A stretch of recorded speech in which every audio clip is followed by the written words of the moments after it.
meredam rasa cemas kalian yang setiap saat datang itu, yang disebabkan karena kortisol yang tinggi, itu hanya bisa diredam dengan hormon-hormon tadi.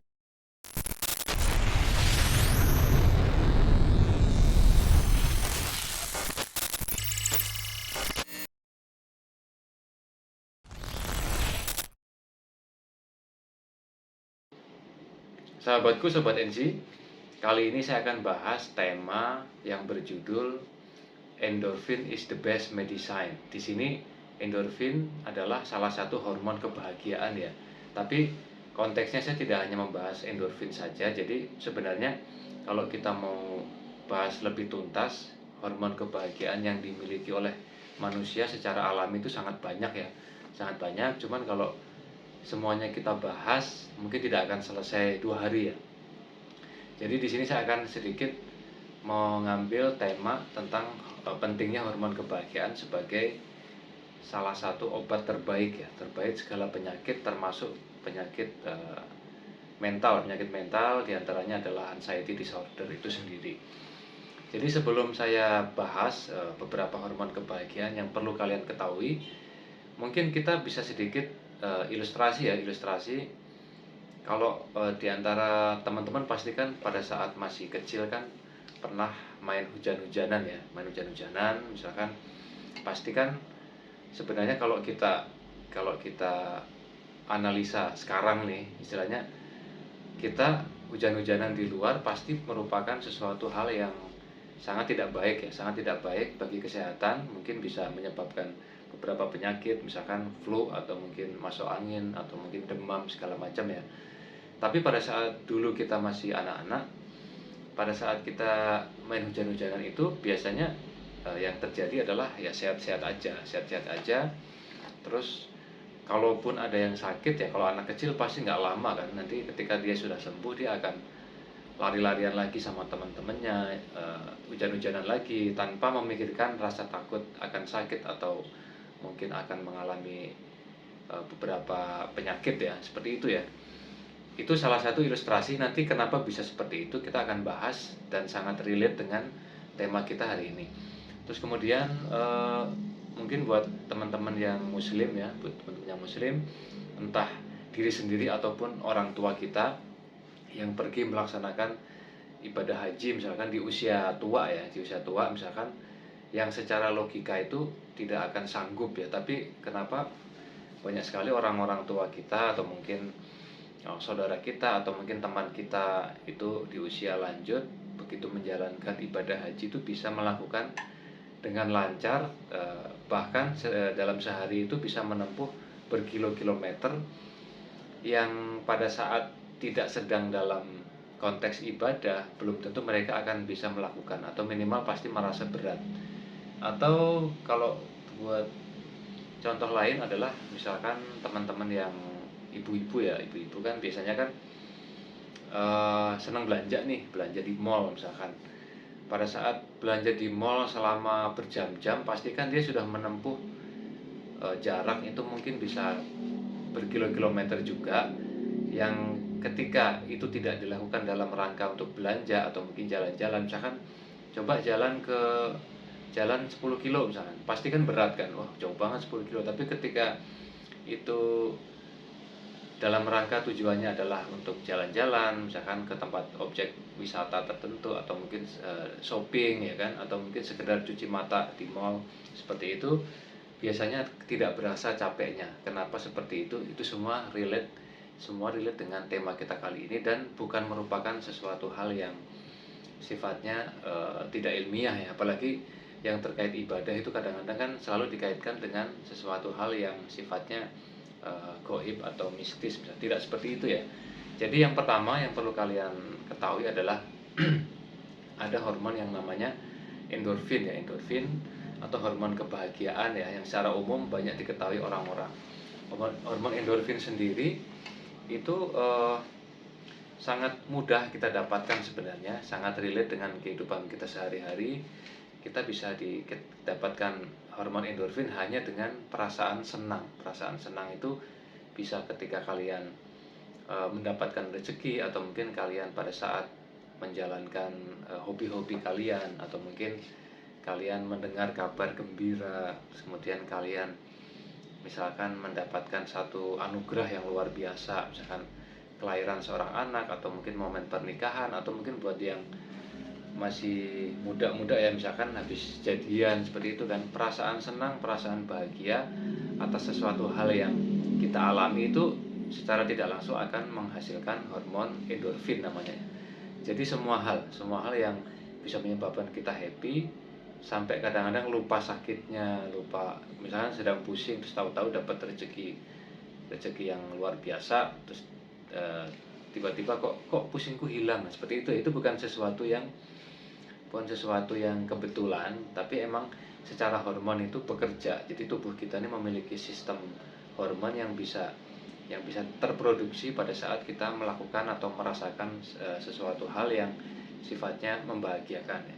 Biasanya kalau hormon endorfin ini lawannya adalah hormon kortisol atau hormon stres. Jadi kalau kalian gampang stres, kalian gampang mengeluh, kalian mudah untuk istilahnya ini ya, dalam menghadapi permasalahan kalian agak susah untuk mengelola manajemen stresnya, itu biasanya hormon kortisol kalian akan tinggi yang menyebabkan endorfin itu menjadi rendah. Jadi kalian harus mulai pintar-pintar memanage stres kalian, cara kalian menghadapi masalah diperbaiki. Intinya hal-hal yang sifatnya hanya membelenggu perasaan kita itu mulai kalian perbaiki ya. Itu pernah saya bahas dulu di tema pola sifat ya.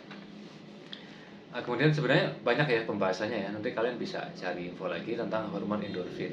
Terus kemudian yang berikutnya adalah hormon serotonin ya. Serotonin ini biasanya kita bisa dapatkan dengan melalui aktivitas fisik. Aktivitas fisik itu bisa dengan berolahraga, atau kalian misalkan jogging, atau mungkin kalian bersepeda, atau kalian melakukan olahraga yang sifatnya permainan seperti itu ya. Intinya aktivitas fisik itu selain menghasilkan keringat juga menghasilkan perasaan mood yang kayak kita fresh gitu. Jadi kalau kalian berolahraga itu kan biasanya ada satu dua momen dimana kalian tuh kayak mood kalian kayak membaik gitu loh. Misalkan tadinya lagi stres pekerjaan, tiba-tiba kalian luangkan olahraga, misalkan kalian yang hobi badminton misalkan, atau mungkin yang main tenis, atau mungkin main futsal ya.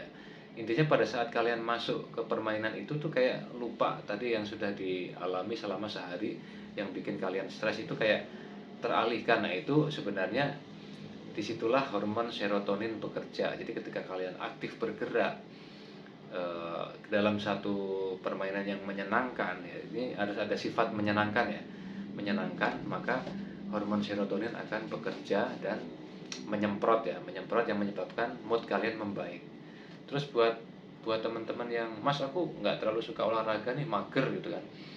Nah, buat kalian yang mager saya kasih tips ya, bagaimana biar meskipun kalian nggak terlalu suka olahraga, atau mungkin kalian senangnya di rumah aja, kalian bisa coba ubah tata ruang kalian. Misalkan rumah, posisi meja kursi atau lemari itu ditata ulang, kan paling nggak kalian akan mengeluarkan tenaga nih.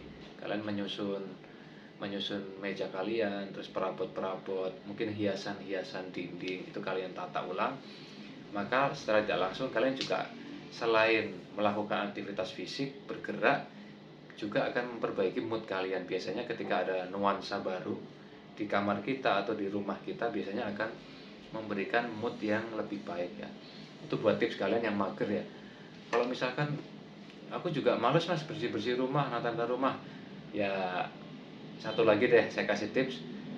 Hormon serotonin juga bisa didapatkan ketika kita sedang ngobrol dan merasa nyaman. Ketika kalian punya teman ngobrol, kalian ngobrol kok sampai nggak berasa berjam-jam, itu sebenarnya bukan hanya karena obrolannya nyambung ya. Jadi ketika kalian memiliki satu teman ngobrol itu asik gitu ya, asik sampai bikin kalian tuh betah berlama-lama ngobrol sama dia, itu sebenarnya ada hormon serotonin yang bekerja ya. Itu juga perlu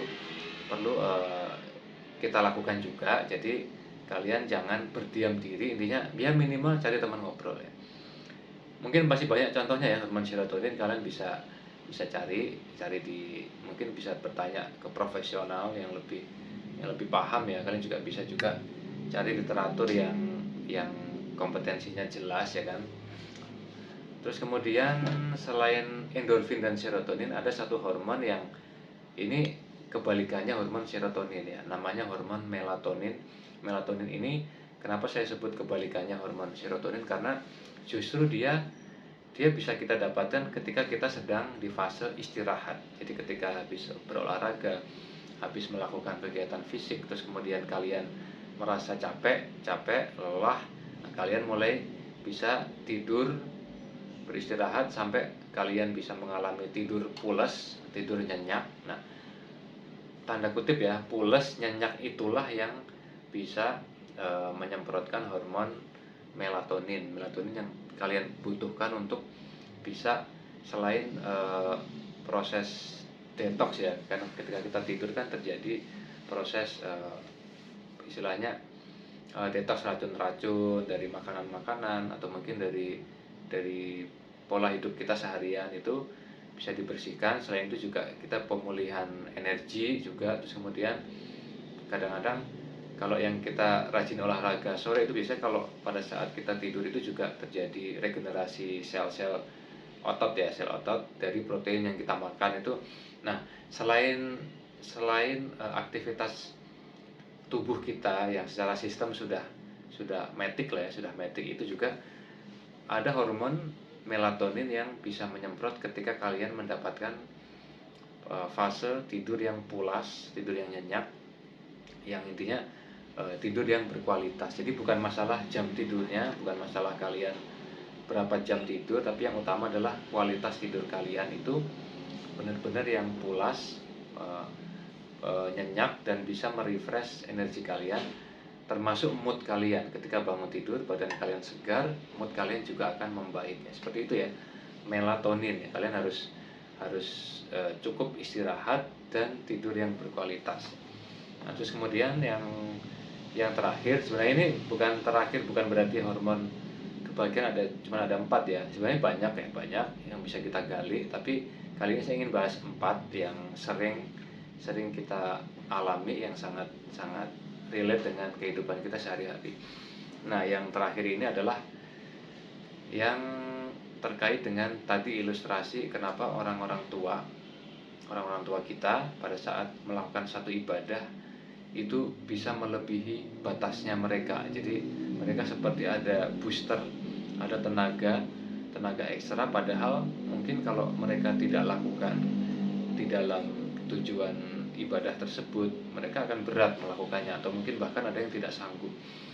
Tapi ketika ada dorongan dan niat yang kuat, bahwa istilahnya Tuhan akan selalu membantu kita, melindungi kita, memberikan kekuatan pada kita, maka seperti ada keyakinan yang luar biasa yang bisa menyebabkan para orang tua kita itu bisa melawan batas-batas dari kemampuan fisiknya untuk bisa melakukan aktivitas fisik yang sebenarnya mereka juga berat, tapi terasa ringan ya, jadi bisa melakukan bahkan ketika tidak sedang dalam tujuan ibadah itu, biasanya dia berat gitu loh. Misalnya disuruh berjalan 10 sampai 15 kilo itu berat loh. Kita aja yang masih muda nih pasti berat gitu, apalagi yang sudah berusia lanjut ya. Tapi kenapa kok mereka bisa? Nah, itu sebenarnya bukan sesuatu hal yang sifatnya goib atau mistis ya. Itu sebenarnya sangat ilmiah. Jadi pada saat kita sudah ada kekuatan niat, kekuatan tekad yang kuat, terus dan juga kepasrahan kepada Tuhan Yang Maha Esa, itu ada satu hormon yang merupakan rajanya hormon kebahagiaan. Ini udah rajanya nih, udah puncaknya lah. Namanya adalah hormon dopamin ya, dopamin. Jadi dopamin ini sangat akrab dengan hubungan kita dengan Tuhan Yang Maha Esa, dengan Allah, hubungan kita dengan sisi religius kita, dan dia merupakan satu booster yang luar biasa yang bisa memberikan kita istilahnya ekstra ya, ekstra, kadang-kadang bisa melebihi apa yang kita bayangkan. Jadi teman-teman, terutama yang masih dihantui dengan gangguan kecemasan karena anxiety disorder, kalian sangat perlu untuk menggali hormon-hormon ini. Tujuannya untuk apa? Agar bisa meredam hormon kortisol kalian, meredam rasa cemas kalian yang setiap saat datang itu, yang disebabkan karena kortisol yang tinggi. Itu hanya bisa diredam dengan hormon-hormon tadi ya.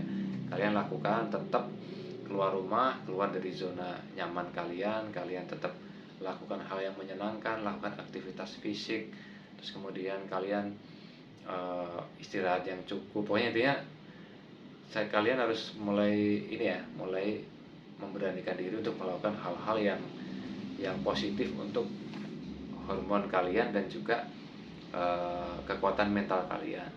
Tentu saja ditambah dengan doa dan juga ya, ikhtiar dan doa. Perbaiki ibadah juga, karena kan itu terkait juga hormon dopamin tadi ya. Oke. Jadi itu untuk saat ini. Nanti kalau saya ada knowledge tambahan yang saya dapat dari literatur lain, nanti saya akan share kembali buat kalian. Dan yakinlah bahwa saya selalu mengulang-ulang ini ya, yakinlah bahwa kalian jauh lebih sehat dari yang kalian pikirkan. Oke, salam bangkit luar biasa.